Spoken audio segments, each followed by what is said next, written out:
मैं उठा के देती हूँ। ये लीजिए मैम, बच्चे के तलवे पर ना मालिश कर देना, चुप हो जाएगा।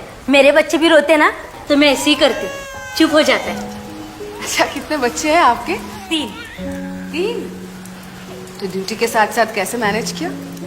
मैनेज का क्या है, 10 घंटा यहाँ पे ड्यूटी खत्म करने के बाद बाकी माँ होने का ड्यूटी। मैम, ये डबल ड्यूटी करते करते जो लाइफ में पीछे रह गई हो, उसका क्या?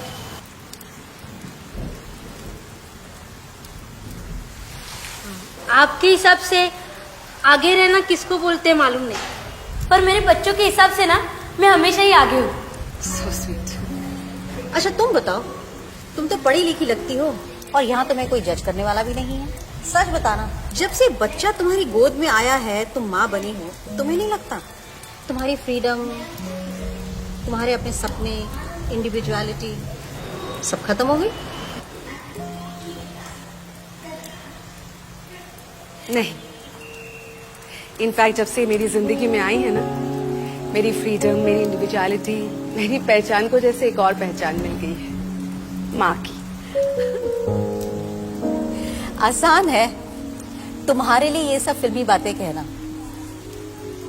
हाउसवाइफ हो ना, अगर एक बार भी लाइफ और वर्क बैलेंस करना पड़ जाए तो तुम्हें दुनियादारी समझ आ जाएगी।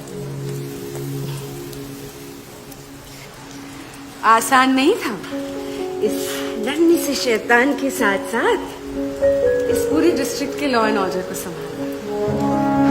ये बस नजरिए की बात है। मैम, गाड़ी आ गई है।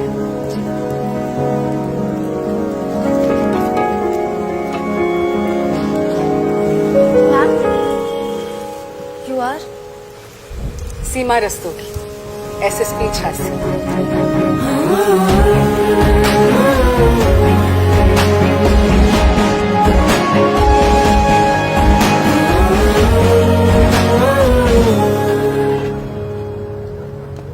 मैम, आपका पार्सल।